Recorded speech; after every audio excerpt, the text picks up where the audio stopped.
You're not sad because your life is bad. You're sad because your brain is running the wrong loop, and you don't know how to turn it off. Most people grow up believing the same thing, that to feel good, you need a reason to feel good. A promotion, a text back, a day that actually goes right. And if none of that happens, you just sit there and wait. But here's the thing about that wait. It can stretch into days, into weeks, and the whole time you think the problem is your circumstances. But it's not. The problem is that most people, when they're in a bad mood, do exactly the things that make it worse. They scroll their phone, they lie there and stare at the ceiling. They tell themselves to just push through it. Or they try to think positive, which if you've ever actually tried that when you're in a dark headspace, you know how useless it feels. All of that is feeding the loop, not breaking it. In this video, I'm going to show you 7 things that actually break it.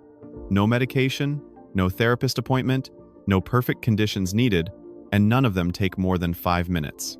Each one works through a different biological pathway, and when you understand how they work, you'll never approach a bad mood the same way again.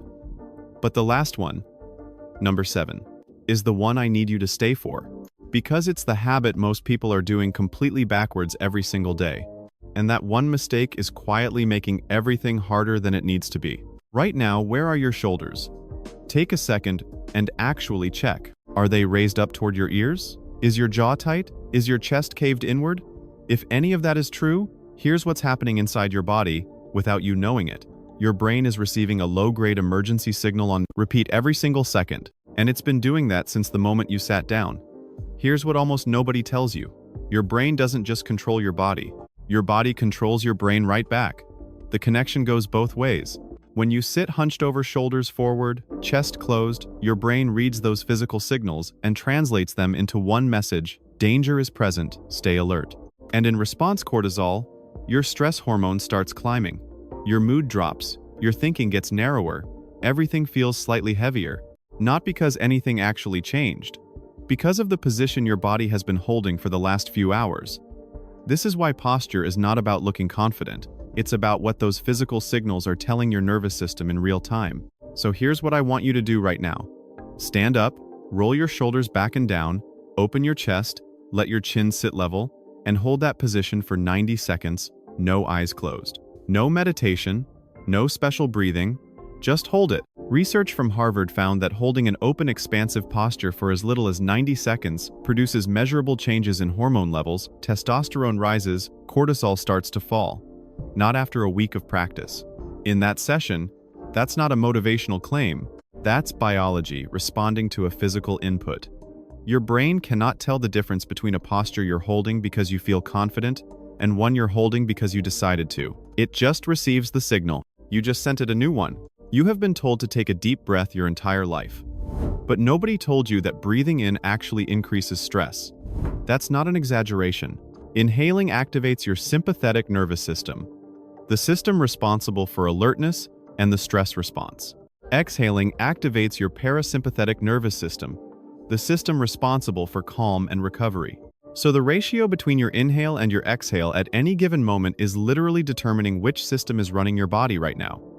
Most people under stress breathe fast and shallow, and almost entirely through the inhale, which means they are constantly unknowingly pressing the gas pedal on their own anxiety. The fix is not breathing more. The fix is breathing out longer. Inhale through your nose for a count of 4. Exhale through your mouth for a count of 8. Do that 5 times in a row. That is less than 2 minutes. By the 5th breath, your heart rate will have measurably slowed. Your cortisol begins to drop. And the prefrontal cortex, the part of your brain responsible for clear thinking and rational decision-making, starts coming back online after stress had partially shut it down. And the thing I love most about this habit, you can do it anywhere. In a meeting, in your car, standing in line, waiting for an elevator, nobody around you will have any idea. But your nervous system will feel every single breath. I want to say something that I know sounds frustrating when you're in a bad place. And then I want to immediately reframe it so it doesn't feel that way. The thing is, movement changes your brain chemistry faster than almost anything else. But when people say go exercise to feel better, it sounds like a chore. It sounds like one more thing you don't have the energy for. And so nothing happens. So here's the reframe. This is not exercise. This is a 2-minute dose of medicine. And the medicine is called movement. When your mood crashes, your brain is low on dopamine, low on serotonin, low on BDNF, which neuroscientists sometimes call Miracle-Gro for the brain because it helps your neurons connect and communicate. All three of those things drop when you're stuck in a low state. And here's what's remarkable: even 2 minutes of vigorous movement intense enough to raise your heart rate, produces an immediate release of all three, not after a week of consistency. Within minutes of sitting back down, 20 jumping jacks, stairs twice. Jump in place to one song. Walk hard down a hallway and back. It doesn't need to look good, it needs to be real effort. And then, cold water. Splash your face with it. Or hold your hands under cold water for 30 seconds. Cold activates the vagus nerve, which is one of the main communication lines running from your brain down through your entire body. When that nerve gets stimulated, it sends a direct signal back to the brain: calm down. Not through thought, not through willpower. Straight into your physiology. 2 minutes of movement, 30 seconds of cold. That combination is one of the fastest biological resets that exists, and almost no one uses it because it sounds too simple. Here's something nobody talks about when it comes to bad mood days. And it's this: the problem is usually not what you think it is. You think the problem is low motivation, or that you're feeling overwhelmed, or that you just can't get started. But what's actually happening underneath all of that is your brain is running too many open loops at once, and every single unfinished thing is quietly draining your energy in the background. You looked at the dishes and walked away. You saw that message and locked your phone instead of replying. You thought about that task and then opened Instagram instead. Every one of those unfinished things gets registered by your brain as an unresolved threat, a loose end that needs attention. And the more loose ends you have, the more your brain is working in the background to track them all, even when you're not consciously thinking about any of them. The result is that low-grade, hard-to-explain heaviness, the feeling that you can't quite settle, the exhaustion that doesn't match how much you've actually done. The fix is not doing more. The fix is finishing one thing completely. Wash every dish in that sink. Fold the pile of laundry that's been sitting there for 3 days. Clear your inbox. Reply to that one message. It doesn't need to be significant. It needs to be done. Because when your brain registers the experience of starting something and finishing it, it releases a small dose of dopamine. And that dopamine creates momentum. One loop closed becomes 2, becomes 3. And that is how you climb out of a stuck day, not by finding motivation first, but by creating momentum through completion. I want you to try something, and I want you to actually do it, not just nod along. The next time you notice your mood starting to drop, instead of asking, "Why do I feel like this?" ask, "What am I actually feeling right now?" Those two questions seem similar. They are completely different. The first one goes searching for a cause for someone to blame, for a story to explain it. And that search almost always makes the feeling bigger. The second question just asks you to look directly at what's there. Researchers at UCLA studying emotional regulation found that when people label their emotional state out loud, "I feel anxious," "I feel empty," "I feel angry" activity in the amygdala, the brain's alarm center, measurably decreases within minutes. The emotion doesn't disappear, but it stops escalating. It stops pulling more of your brain into the threat response. You don't need to tell anyone else. You don't need to write a full journal entry. Just sit for 60 seconds and name it honestly, even if it's just a whisper to yourself. "I feel disconnected right now. I feel frustrated, and I don't fully understand why." Whatever is actually true. It sounds too small to matter. But the first time you do this with full honesty, instead of rushing past it, you will be surprised by how quickly something begins to release. Here it is, the one I mentioned at the very beginning.